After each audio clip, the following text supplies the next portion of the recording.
The Guild is Maximum Lawyers' community of legal entrepreneurs who are taking their businesses and lives to the next level. As a Guild member, you'll build relationships, be held accountable, and learn strategies specifically designed to get you unstuck and accelerate your plan for growth. Members are also granted exclusive access to masterminds hosted around the country. Our next event is coming up, and we're heading to Scottsdale, Arizona. There's something truly magical about the power of these in-person connections where real-time breakthroughs happen. Picture this. You're surrounded by like-minded law firm owners tackling your business and mindset challenges together. The energy is electric, the insights are transformative, and the results are game-changing. Investing in yourself is the best decision you'll ever make. The knowledge, strategies, and breakthroughs you'll gain are priceless assets that will supercharge your practice and propel you forward. Join the Guild and secure your ticket to Scottsdale at the best possible price by visiting maxlawevents.com. Welcome to the podcast edition of Maximum Growth Live, the #1 program for lawyers who want to grow their practices. Each week, our hosts, Seth Price and Jay Ruane, tackle the fundamental questions about how to grow the profit and profitability of your law firm. To watch the program live, submit your questions, and hear the latest episode, tune in every Thursday at 3 p.m. Eastern on Facebook for our live show. Maximum Growth Live is a production of Maximum Lawyer Media.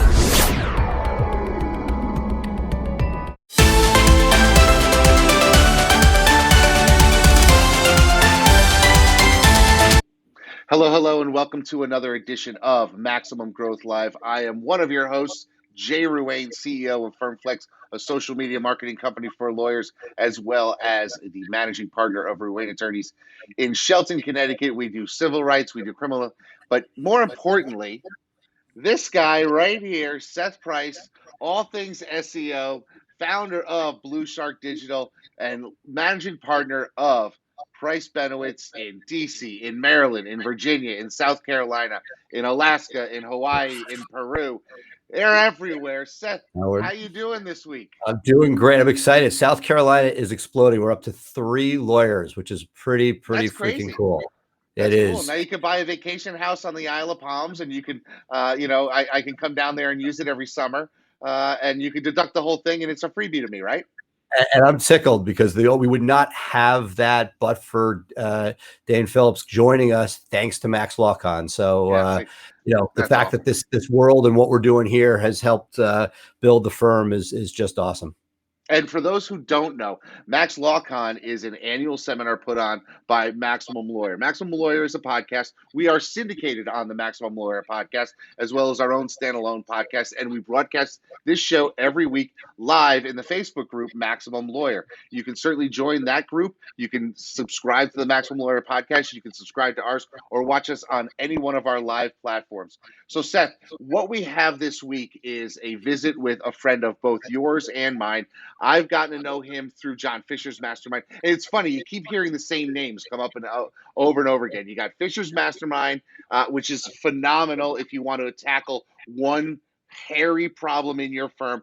Everybody who's out there should be participating in that at least once in their career. But once you get in, you wind up going again and again because it's an awesome community. And then there's the Maximum Lawyer community. And I've gotten to know Michael McCreedy, who's our guest today, through both of those. So why don't you tell our audience a little bit about him? Look, this is a guy who's built a PI shop in a very competitive market, Chicago. When you have to see for yourself, and you'll see in a couple minutes, Michael has done such a good job, not only with systems, but with software and KPIs. He's taken his PI shop with Smart Advocate, and he has done stuff that I think makes Smart Advocate proud. Like, I don't think they realize how much, Smart Advocate was created by Jerry Parker, one of the legendary guys in New York, who's just an amazing guy. We should got to get him on the show. And Michael took this, and he's a force of nature. He's tried TV. He's worked with us on digital. He has built just a juggernaut of a shop, and I would argue with tighter systems and culture than just about anybody. So let's get him out here so we don't lose any time with him. Yeah, the culture that he's built in his office is really sort of phenomenal. And it's certainly something that I definitely want to talk to him a little bit about because of everything that we've gone on. We're coming up to the holiday season. There's going to be some definitely some stuff that we should talk about with him. So let's do this. We're going to take a few moments to hear from our sponsors. As we always do, we're going to bring him in. And when we come back, we'll have Michael McCreedy, personal injury lawyer from Chicago, with us. Hang tight, folks. We'll be right back. The lawyers who will succeed in the next decade are the ones who are focusing on building their brands where people meet. And there is no place better to build your brand than on social media. With the FirmFlex DIY social media plan, hundreds of lawyers like you are using social media to build their brand and become the one lawyer in their community that people know, like, and trust. By spending even just 5 minutes a day on social media marketing, you can engage with hundreds or thousands of people in your local community who will need your services. By cultivating a network of followers, you build a book of business that you can market to the next decade and beyond. If you are looking for a solution to help you jumpstart your social media marketing, look no further than the DIY plan at getfirmflex.com. The DIY was created by a small firm lawyer for people just like you, helping you connect with local people online and build your brand and engage people in the topics they want to talk about, all for under $100 a month. To find out more, visit getfirmflex.com. In this world today, if you want to grow your business, you want to grow your firm, you want to take on more cases and make a bigger impact, you have to have a digital blueprint. Statistically, throughout the time that we've been working with Blue Shark Digital, our law firm, the Atlanta Divorce Law Group, grew over 1,400%. Seth and his team have years of experience in this area. Blue Shark is truly a part of the firm, so I don't consider Blue Shark any different than the employees in my office.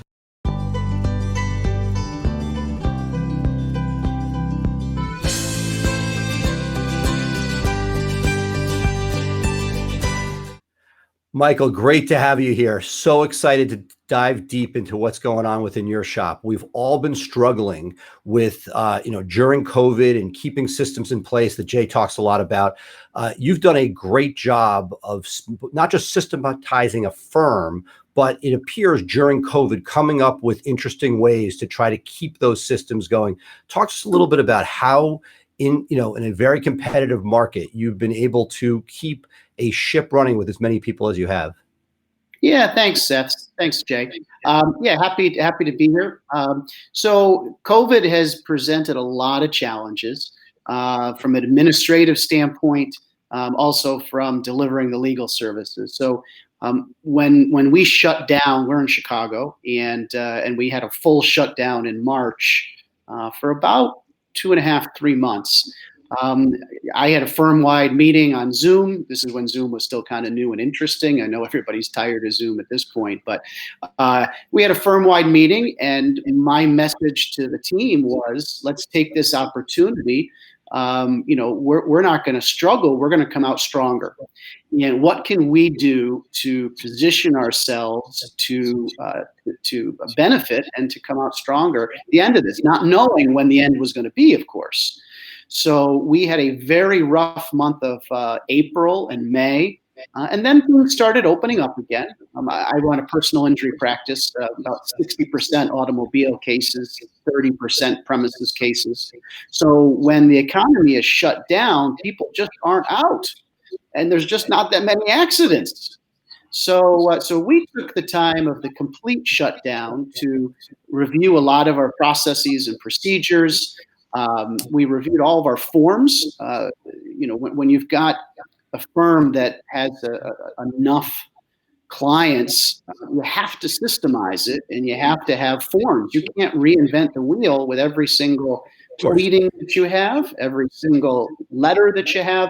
I think most lawyers understand that and have their own set of forms, whether they're automated templates or not, but they've got the forms. So we went through and reviewed all of our forms. So which ones are we using? Which ones are we not using? And which ones can we improve? And we spent a lot of time on that.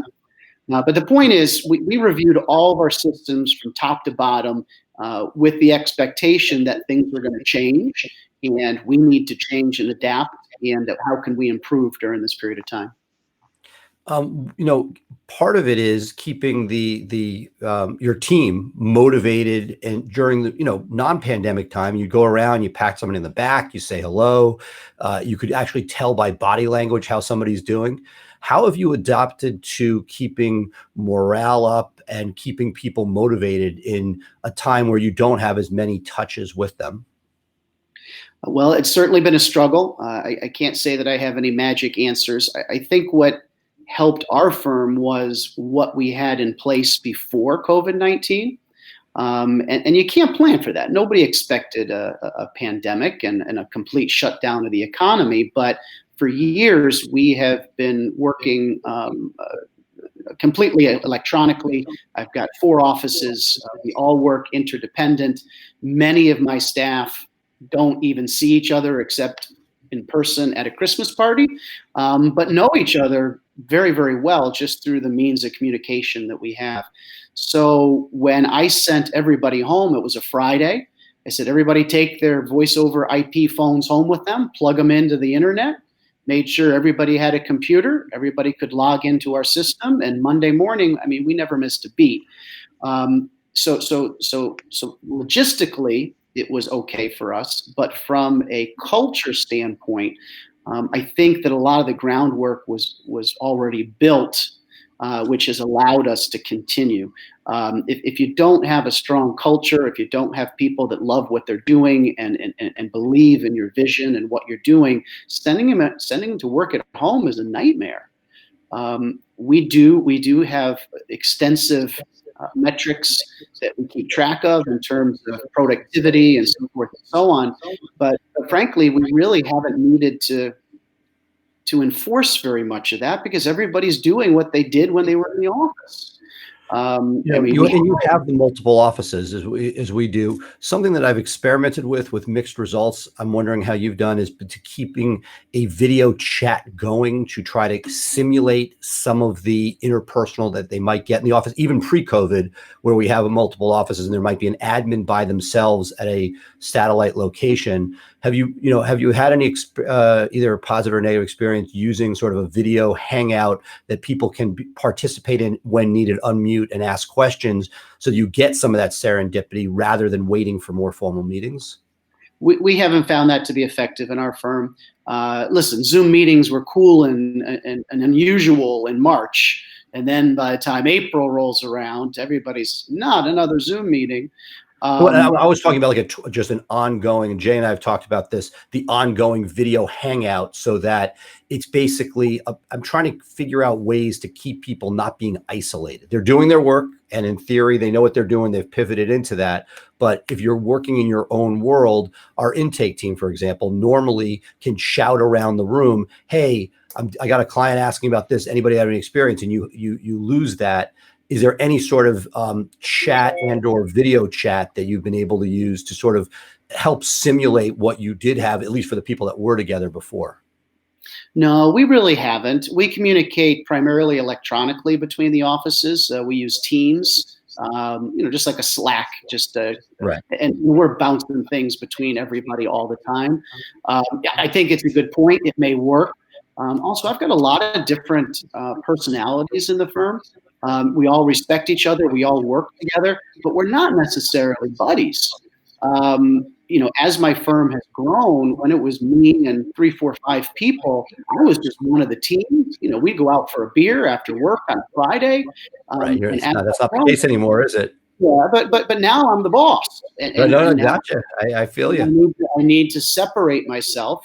And then same thing. We've got millennials that are interested in going out and doing their own thing. I've got people that have been with me for 15 years that have got kids that are in college. So we have a lot of different interests that socially I don't know is necessary. It just wouldn't work with my firm.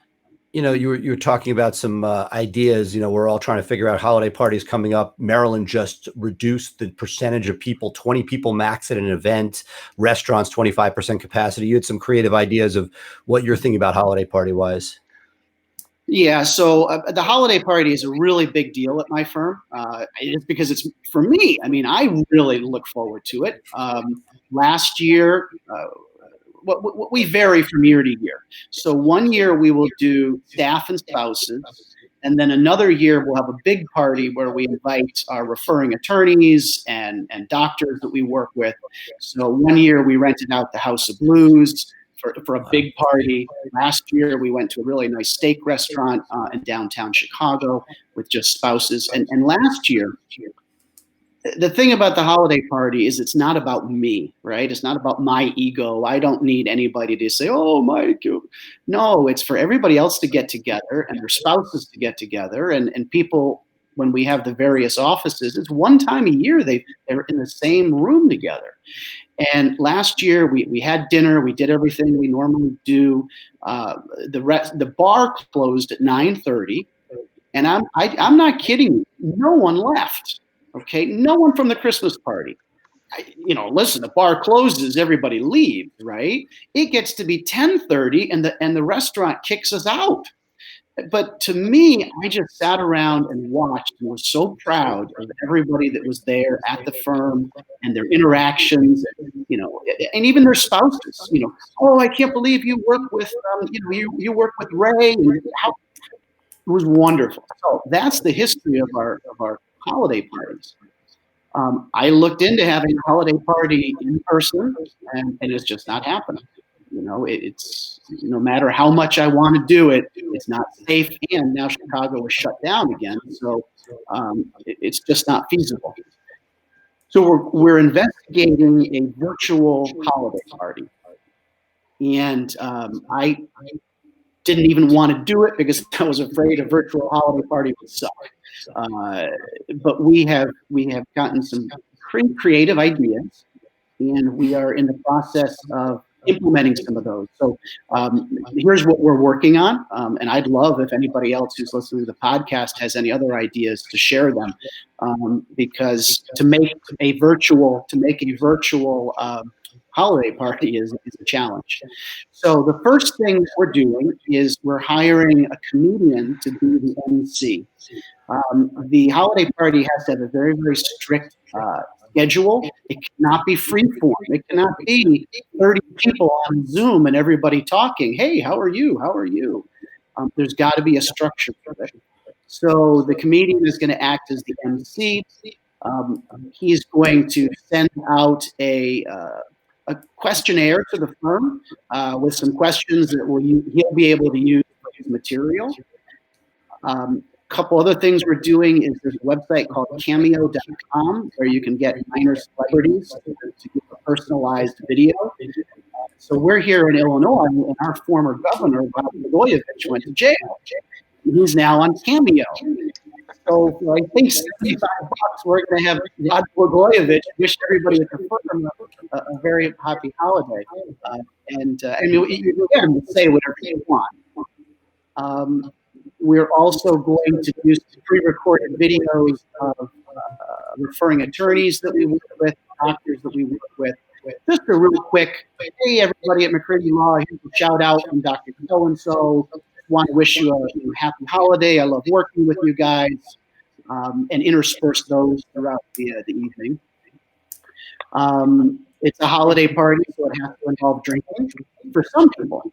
Okay, we've got some staff that don't drink. We've got others that that's the reason they go to the holiday party. So we're going to incorporate kind of a drinking game, and have a flashcard come up like every 10 minutes or so.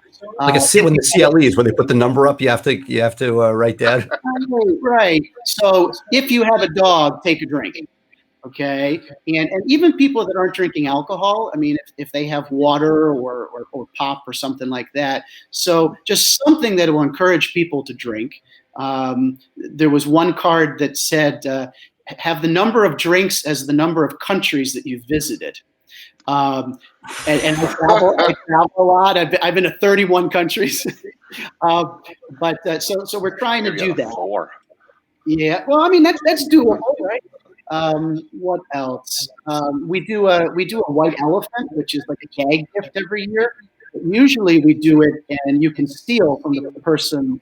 So someone opens up a present, and they get to keep it, and the next person can say, all right, I'll pick a present, or I can steal the one that someone had. We really can't do that remotely. But actually, I just came up. You just inspired me. Why can't we? If you're using it on Zoom, you have it. Each person has it there. It's opened, and then you could somehow maybe if you use the phone as well as your computer, you could then have the present on a Zoom, and then people could steal it and take it. I'm just, there seems to be some way that you could do that.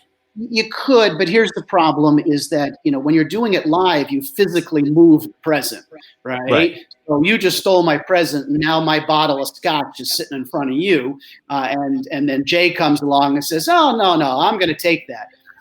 So we can't physically move it. The other thing is logistically at the end is how do we get all these presents to everybody? Uber. So what we're going to do, is we're going to have everybody pick a name, almost like a Secret Santa. And then that person will be responsible for buying the gag gift for that person and shipping it to them. But we're going to have people open them up on screen. And awesome. So we've had just a lot of fun with that over the years. The difficult part is when you've got new staff that have never been to one of our Christmas parties, they don't understand how raunchy some of the gifts can get and just how off color. So we need to try to come up with really detailed explanation. Here's some things that other people have gotten from other years. And then, people can open them up on screen and say, oh my gosh, look at this. It's a pair of Donald Trump underwear or whatever. So we're going to incorporate that. Over the years, we've had between the extensive Blue Shark White Elephant Party and the drinking, there have been some contentious moments as those gifts moved around. Yes. But Jay, I'll leave it to you. But Michael, it's possible to just adjust the mic slightly. I'm having a. Let's see. Adjust the mic. Perfect. Oh, okay. I didn't think I did anything. All right. That's great. So, Mike, I love what you're doing, and I can give you one tip. I found this company that's based in LA called Drinksmith, and I've ordered from them 3 times now in the last couple of weeks. They sell pre-made cocktails with like organic juices, and they have this uniquely chambered bottle. So they pressurize the drinks. So the fresh juice sits at the bottom, and you have to twist the bottle to cause the mixture. So it's like fresh juices, and the cocktails are amazing. We've ordered now 3 times. I've got another one on the truck for delivery today. Every time we get them, the name of the company is Drinksmith, and it was a bunch of bartenders got together to put this out specifically for like office happy hours, and it's better than just having like a bourbon and water. It's like a true bourbon drink. So we love it here, and I'm sending some out to all the members of my office as part of some of our stuff that we're doing for holidays. So you may want to check that out. But one of the things I want to talk about with you is systems in this term, because I got to meet you sitting at one of John Fisher's masterminds, sitting next to you, and I kept turning to you instead of turning to whoever was leaving the room. But somebody said something to me interesting lately, and I want to get your take on it, and then follow-up question. They said systems make a good person great, but they can't make a bad person good. And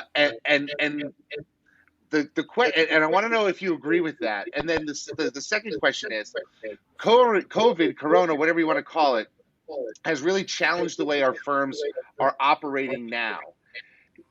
There's talk this week of a vaccine. Say everyone in your office can get the vaccine February 1st.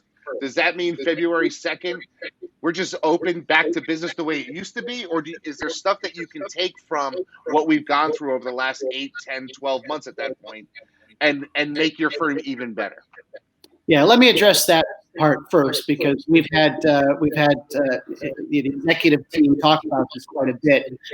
We've made it clear from day one that working from home is not a permanent solution. I think that a lot of our positions can work from home if it was designed as a work from home position. But here's the problem that we run into is a lot of our people have got children and children at home, and they don't understand dad's at work. They don't understand that mom can't do that. So people who work from home generally have a dedicated office. They close the door. The kids know not to disturb them. The husband, the wife know not to disturb them. So that can work, but we're not going to be a remote law firm. there's something that is lost. Positives are that we don't have to meet the clients as much. Okay, I mean, everybody is now accepting the fact that you do electronic signatures, and we can do intakes on the phone, and we're signing up, 90% of the people electronically. So the reason why we had physical offices were for people to come in. And when people aren't coming into the office, physical offices aren't as important, and manning them is not as important. So we do plan on coming back, to the offices when everything clears up. However, we have also expanded our job descriptions and our searches, start hiring some people from around the country. So, I mean, there's some very, very talented people around the country that don't live in Chicago that very easily could work remotely. So we have really started our job searching around the country. It's funny. We just talked about that on our Tuesday show, which was, look, we were talking about outsourcing overseas, but, some of the most successful lawyers domestically are in the Panhandle in Alabama, where cost of labor is a lot less. As being Chicago and the New York Metro and DC, there's such a premium, and that we pay an exorbitant premium just to get people to get downtown. The commuting costs are tremendous. So I'm giddy about the idea that I feel like to a certain extent the Band-Aid has been ripped off, but I'm sort of with you that there's a certain amount that you gain by being together. That, I'm hoping that I think that, like most things in life, we will see a greater movement towards certain positions being telecommute. And I feel like things that might burn people out 5 days a week, commuting an hour each way, is very different than 3 or 4. And the idea that you may be able to retain people longer by having that mental health day where they don't need to fight the traffic and the commuting, I think that's going to go a long way, given that we now know, look, we've had a test period, who does work well remotely and who doesn't. And that's been an eye opener to see what does work. And one of you guys was mentioned this a moment ago, I think maybe Jay was, the idea that like the people that were A players, they were A players remotely and they followed the systems, and the people that were on the bubble, those are the ones that we had, and most of them are been washed out, but the people who went home who were not A players, they're the ones we really struggled with. And I think that how we hire going forward, knowing that telecommuting is going to be part of that formula, may be different than what we did before when we knew somebody was going to be in the office full time. That ties into Jay's first question about whether processes can make a bad player a good player. And also with you in terms of who you're hiring and what traits you're looking for. So we hire for traits, not for skills, for the most part. We teach the people at our firm the skills they need and the processes they need to run. But we can't teach somebody how to be a good worker. One of the personality traits that we like are people who follow directions and like systemized answers to everything. Now, that's not what you want if you're Google. You want free-form, creative people. I don't need creative people. I don't need a whole team of creative people.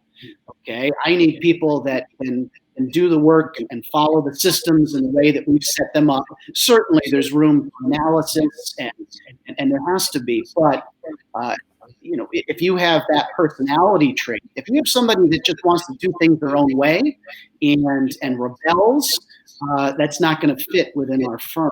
So we really haven't had a problem with poor performance in our systems. As an employer, as the boss, I have to provide them with the training, and I have to provide them with the tools.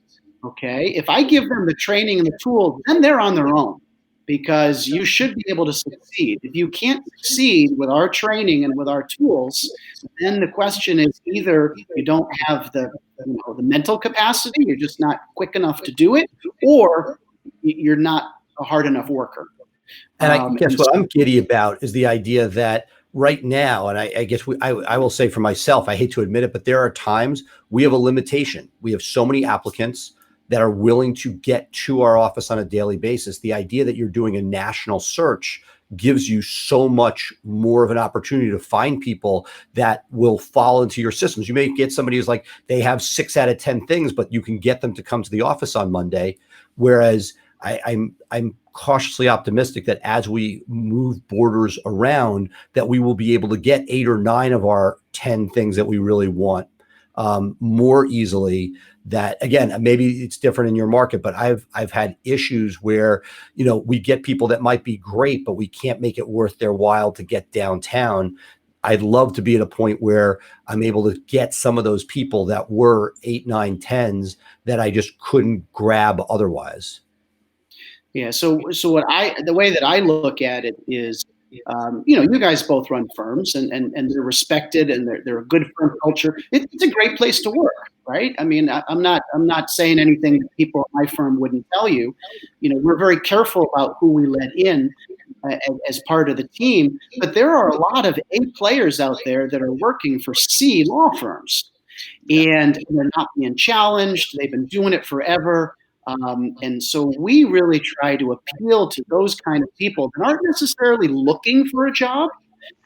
It's a good analogy that I use is that if you're in a long-term relationship, you got a boyfriend, girlfriend, I don't really want another. I'm not looking for a girlfriend, but let me see what the personal ads say, and just something attract. Wow, who is this person?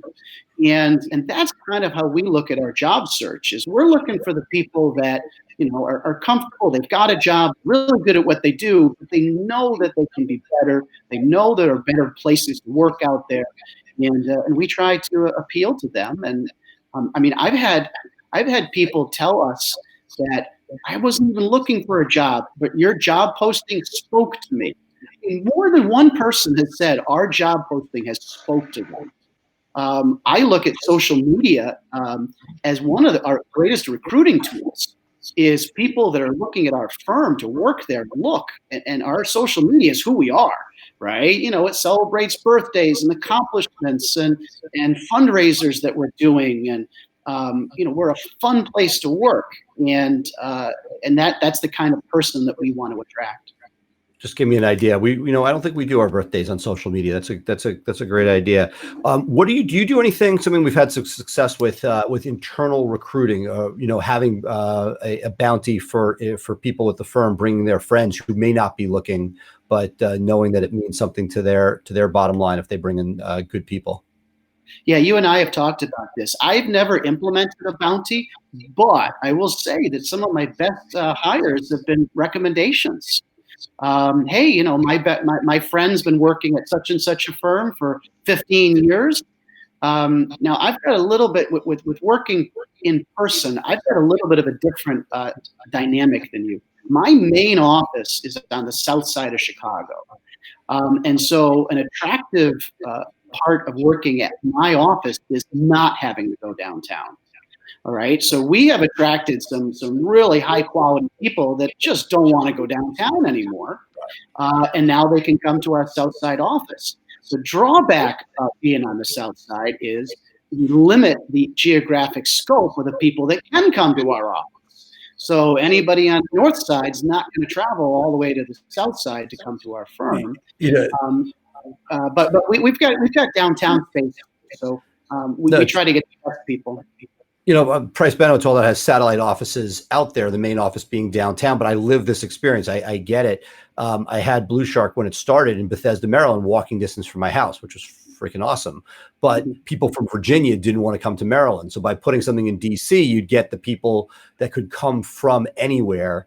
And it's like that is definitely an advantage. But what you can't get is the people who are local, where it's a dream job. It just limits the scope. Chicago's large enough that you're fine limiting it to a third of your geography, because there's just the population is so massive that you probably still have talent. And I can see that, right? There are people who are A players downtown that you can attract, because they're like, hey, we can pull right into the joint, don't have to fight traffic and public transportation to get to work.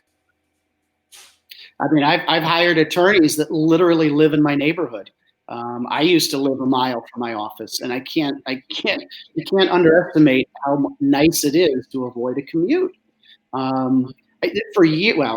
When I was living there for years, I didn't even have a computer at home. What did I need a computer at home for? I could just run into the office anytime I needed something. Now I'm dating myself a little bit, but the point was, being a mile from the office, if I woke up at 5 a.m, I could go work for an hour or two and still be back for breakfast. So that was a benefit. You've been great. I don't want to geek out too much on the PI specific since, our audience is pretty general, but one of the things that when we went virtual that everybody was sort of struggling with was checking on productivity. What are some of the things? I know you have a ton of metrics that you look at, but what are some of the key metrics that might be good for our general audience that you've looked at to ensure that you're getting solid productivity from employees when you can't see what they're doing day to day? Now, the first step, of course, is you need something that can track all of this. So Right. Our case management system tracks all of this. And we have different positions in the firm that have different metrics that we keep track of. But across the board, we keep track of how many cases worked on a weekly basis, how many notes were created, how many tasks were completed. And I think that those things will translate to any firm. For example, our negotiators, we keep track of how many settlements they have per week, how many demands they sent out. So every firm, every practice area is going to have their own key performance indicators, right? The things that if you keep track of, you're going to be able to know whether the work's being done or not. But the cases worked on, tasks, notes. I think what else? Client contacts we track, which is really important. Something Jay and I have. Jay, I have a question. I have a question about that because there's sort of a debate whether you want to have for a role. Here's your 10 KPIs or here's your one. Where do you fall in that spectrum when it comes down to it? Because you could overwhelm your people with a lot of KPIs, but at the end of the day, there are sometimes one real thing that matters. And so how do you sort of deal with that spectrum, Michael? I'm more of the 10. Okay, I think there's just different things that different people do, or I should say, different positions do. And when you get to the point that you've got two people doing the same position, then you can compare the two, and you can see. Now we have never implemented quotas. All of our data for everybody in the firm, all of our KPIs for 30 people, we share among the firm. So everybody can see what everybody else is doing. If you want to know, how you're doing, go look at the other case managers. Look at the other attorneys. Do you have somebody who manages that data and those KPIs to produce them? No, here's the best part is that my case management generates them, and every Monday morning they get an email with their numbers, and each person puts in their own numbers. Okay, I could automate that. I mean, I could have those numbers pre-plugged in. I want them to look at their own numbers, and it takes 2, 3, 4, 5 minutes. Explain that. Can you break that down a little bit? Yeah. So Monday morning, everybody in the firm gets an email, and it shows how many cases they worked on, how many settlements they had, how many tasks they completed. Whatever their KPIs are. Then we have a shared Excel document, and each person has got their own or their own sheet. And so they will go onto that sheet for them, and they will fill in their numbers. How many cases did I work on last week? How many tasks did I complete? So we do that every Monday, and then we aggregate. So this information is not already in your case management system. This is stuff that they're manually putting in. It's coming from the case management system, but the idea is this Excel sheet, everybody can see everybody else's numbers. And there's a little bit of competition, right? Everybody wants to, have the most settlements. The only thing I don't share are the dollars and cents. So I don't tell anybody, how much money in fees or settlements people do. But in terms of the productivity, each of them enters that information themselves. And if you want to know how you're doing, look at one of the other. I had 5 settlements this month, but hey, Jess had 12, and the month before that he had 9. Well, what am I doing wrong? And we do go over those numbers at our annual review, but they kind of take care of themselves. I could put in place, you must do this many tasks, you must do this many, this many client contacts, but we really haven't needed to. Everybody works pretty hard. And one of the things I've struggled with is every time I've tried to have something, like Jay was talking about, a metric, what you'll find is people move to whatever incentivization you give them. And the truth is, you want a well-rounded employee doing everything. And so the moment, you see that you're incentivizing a task, you'll see behavior move that way, which is life and people, but that may not be in your best interest. It really, you want to focus on it. It's one thing, and you want to sort of like remind people, but if you put too much of a thumb on that, it'll end up being disproportionate, and things that you're not measuring, which are still important, don't get done or don't get focused on. Yeah, there are great books that I've read about incentivizing employees, and it's hard because you need the incentive to match up with what the behavior is that you're looking for. And sometimes it has the reverse effect. Sometimes it impacts some other metric. So finding the right incentive is difficult. This is not incentivized, though. This is just general data that everybody has, and we need people who are self-motivated. One of the things we say around the law firm is our competition is not other law firms. Our competition is ourselves. Absolutely. Okay? We're kicking butt. I don't care what anybody else is doing. We're in the top 5%. Whatever we're doing, but we can do better for ourselves, and we can improve in different areas. And once you've mastered, so I've got a young attorney who's just been fantastic for my firm. And last year, he just settled cases, and not for short money. And he set goals for himself. And I said, Jess, you can't do more than you're doing. He goes, no, that's not my point. He goes, I wanted to master this, and then next year I'm going to go on to a different skill. So I've mastered, how to negotiate and settle cases by meeting my goals, and now I can move on to something else. I didn't tell him to do that, right? These are the kind of people that that we try to hire, that are self-motivated, that do it for themselves and do it for the firm, not because there's a supervisor telling them what to do. Gotcha. Jay, you get the final question. Wow, that's just, how do you find those people? That's really the skill set, and that's what I want to get from you. Maybe some advice to the people who are listening. How do you find those people that are self-motivated? Because from my experience, even the most self-motivated people, they tend to ride sort of a roller coaster because, your work life is only part of your whole life. And so someone self-motivated in their early 30s could change when they're in their late 30s and now having kids, that type of thing. So how do you find those people and keep them working for you? All right, 2 different questions. Retaining them, once again, firm culture, got to be in an environment that you like. Our culture is not by accident, right? It's very deliberate, the things that we do. You just need to find your own sweet spot. You can't teach culture, it develops the skills that you can do. But in terms of finding people, you have to understand that hiring the right people is so important. I just don't think enough people put enough time and money into it. We have used recruiters. I would gladly pay, $4,000 or $5,000 for somebody to screen all these applicants and show me 2 or 3 as absolute rock stars. We've hired 2 people, right?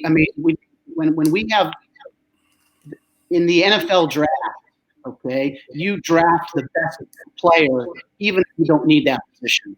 When you come across a quality candidate, you find a place for them. And we have somebody has applied for one position and said, we really think you would be great at this position, and hire them that way. We have a very broad search radius, around the country, Our job descriptions are very, very detailed, but we can weed out so many of the resumes. But when we start getting some quality resumes, that's when the work really starts. So, for example, if the person's going to be on the phone, the first thing we do is before an interview, before anything else, please call this number and ask for extension 123. And in 1 minute, tell us why you're the best person for this job. Right? And we get a voicemail. And if the voicemail is like, hi, I've always wanted to work at a law firm, and your law firm looks kind of cool. And I mean, you're leaving a voicemail for 1 minute. You better be prepared, and you better come across well on the phone. My name's Michael McCreedy. I'm a young attorney. I'm really, really ambitious. I love your firm. I think I could learn a lot from it, and I think I could bring a lot to your firm. Here's some of the things that are important to me. I hope you consider this. Click. So we don't even bother with phone interviews, because phone interviews take 10 minutes. So, the next step would be a phone interview where we can ask some questions. We do our Zoom meetings now. We do a lot of personality testing, and personality testing costs money. I mean, we're investing money to find the right person. Because if we hire the wrong person, we lose so much more money. A bad hire. What do you like for personality testing? It depends on the position. We use the DISC test. We still use the Myers-Briggs because it's free, and people love those kind of questions.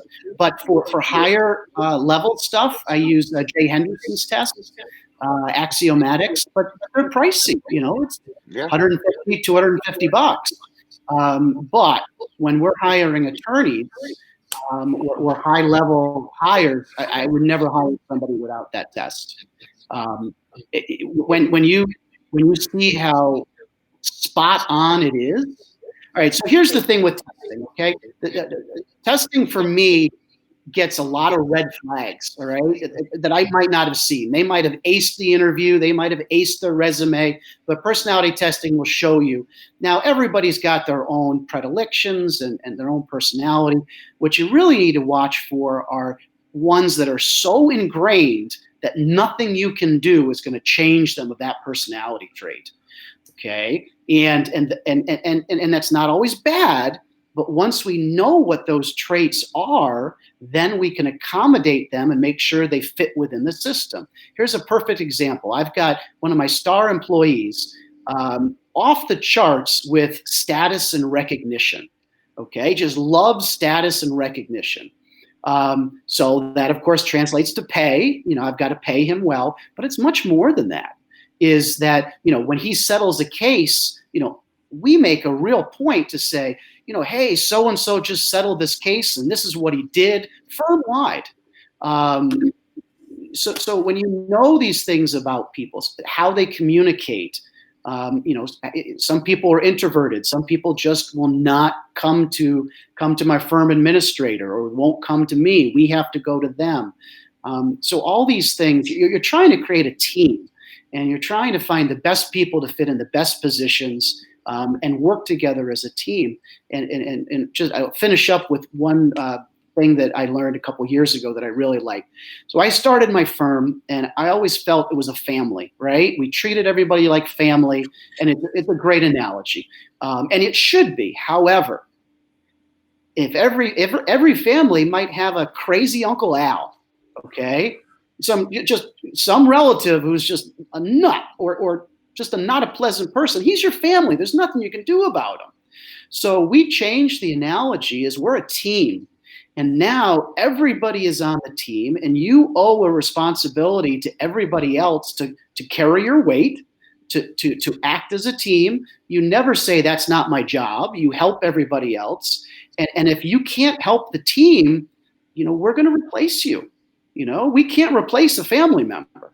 And now, just because you have all the data and the metrics in the world and you want a team environment, there's still that personal decision, right? I'm the final say, and I go against the data sometimes on decisions, but at least the data is there to make an informed decision. you can't run a business strictly on numbers, not a legal business. There are cases we shouldn't take because they're not going to be financially worthwhile, but we're going to take them out of principle. But anyway, treat the office like a team and not a family. I like that. That's great. I like that a lot. Awesome. Well, thank you so much. This has been great, and I hope we get to see you in person sooner rather than later. It's been too long. Way too long. All right, it's been a pleasure. Thanks, guys. Thanks so much, Michael. Have a great day. Thanks. Hey, it's Becca here. I'm sure you've heard Jim and Tyson mention the Guild on the podcast and in the Facebook group. The Guild is this perfect mix of a community, group coaching, and a mastermind. Guild members get so many benefits, including weekly live events and discounts to all Maximum Lawyer events. Head over to MaximumLawyer.com/the Guild to check out all the benefits and watch a few testimonials from current members. So head to MaximumLawyer.com and click on the Guild page to join us. Now, let's get back to the episode.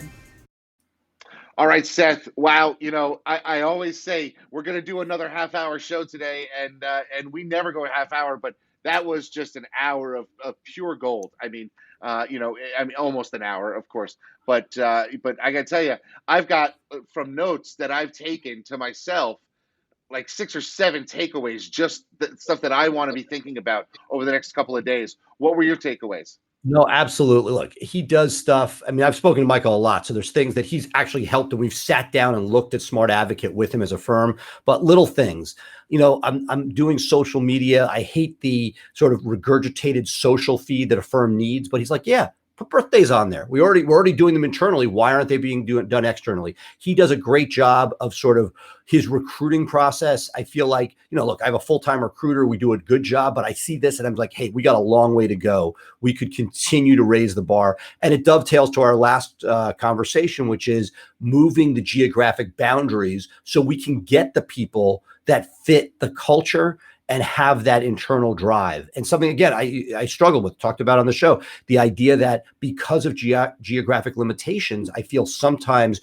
you take who you can get, who checks 6, 7, maybe 8 boxes, but we should be getting 8, 9, 10. And, Michael, I think, is an inspiration when it comes to pushing you because you see he could do it, you can do it. Yeah, one of the things that's really interesting to me, taken from this conversation, is, 2 of my really, rock solid staffers now live in Florida, and my practice is here in Connecticut.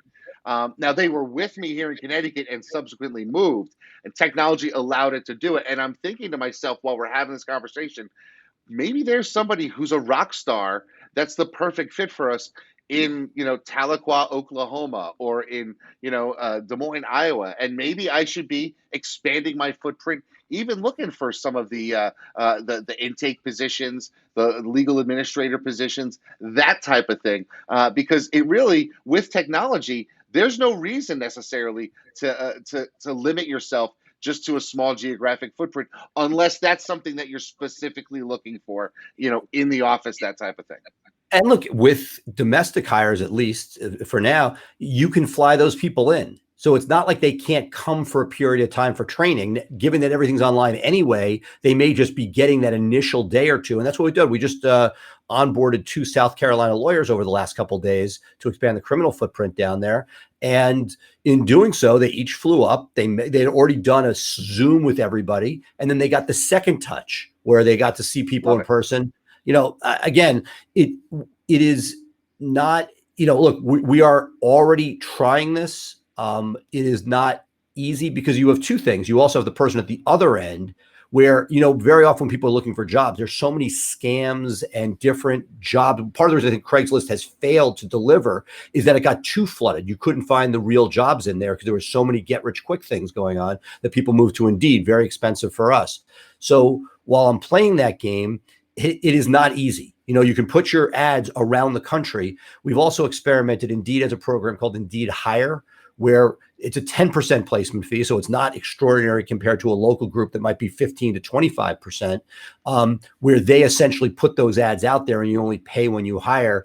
And we've used that as a way to try to crowdsource something nationally, because if you do a national search, the cost on Indeed is crazy. We astronomical. could do a whole show talking about how to leverage it. Because for me, I built my firm on Craigslist, and it was free, and then 25, 35, maybe 45, depending on your market, per ad. Not crazy, getting more expensive, but the Indeed clicks are so pricey. And then if you have a lawyer and you say, I need somebody who has this experience, I need criminal defense in Connecticut, 3+ years, it dramatically reduces who you get. You still get some clicks that are nonsense, but it's not crazy. But if you want intake and you put that out nationally, it's just a click fest, and the cost is so high. All of a sudden, those recruiters don't seem so crazy anymore. And I go back and forth. Yeah, the click fest on Indeed really kills me because you have people who literally will just submit their information to every open job.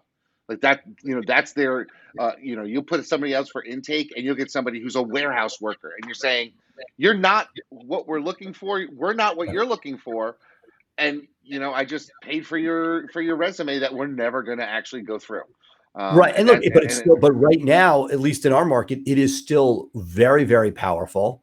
And the problem is, but it's expensive, and that everything is getting more expensive. I talked to you about healthcare shooting up, recruiting's going up, and it's not like our revenue is going up as proportionally to what we're seeing. So I feel like, again, looking for the more specific you could make it with experience, but when you get out of the legal space where you don't have requirements that are hard, it just opens floodgates, and it's tough. Yeah, it's tough. Well, that's a downer. Way to end the show on a downer. No, look, but again, we're going to figure it out. And look, so we have our core people in South Carolina, and I think part of it is focusing in on an area. It sounds crazy. You do a national search. In theory, that's a great idea. I haven't figured it out yet. I find sometimes if you say, hey, and you start to get a sense for a market, for what pay is, for what, of what makes, what is good and bad expectations there. Look, it's a challenge. Again, won't be our last time talking about recruiting. We talk about always being recruiting, but again, we talked about last show, whether it's overseas. I think there's a whole nother world of how, maybe this is the question, maybe we can find a guest for this. How do you recruit nationally in a cost-effective manner? All right. Well, if somebody out there has an answer to that question, please leave us a comment down below or send us a DM. We would love to talk to you, maybe bring you in on the show to talk about recruiting nationally in our space, because these are the types of answers that our people, our audience who want to grow their firm are looking for. And with that said, I think we're going to end the show this week. I want to thank you for being with me as always. I love spending this time with you. So if you want to catch this podcast, you can certainly do it syndicated on the Maximum Lawyer podcast as well as our standalone. You're always welcome to go back on Maximum Growth Live here on Facebook. You can watch all of our prior shows. With that, I'm going to leave you now. My name is Jay Ruane from FirmFlex. He is Seth Price from Blue Shark. We're going to wish you a fantastic weekend, and we'll see you next week on Tuesday with another edition of Maximum Growth Live. Bye for now. Thank you for listening to Maximum Growth Live. Please remember to subscribe to our podcast for the latest episodes and tune in live on Facebook every Thursday for our live show. For more information, visit Maximum Growth Live on Facebook or MaximumLawyer.com, and be sure to share us with your friends.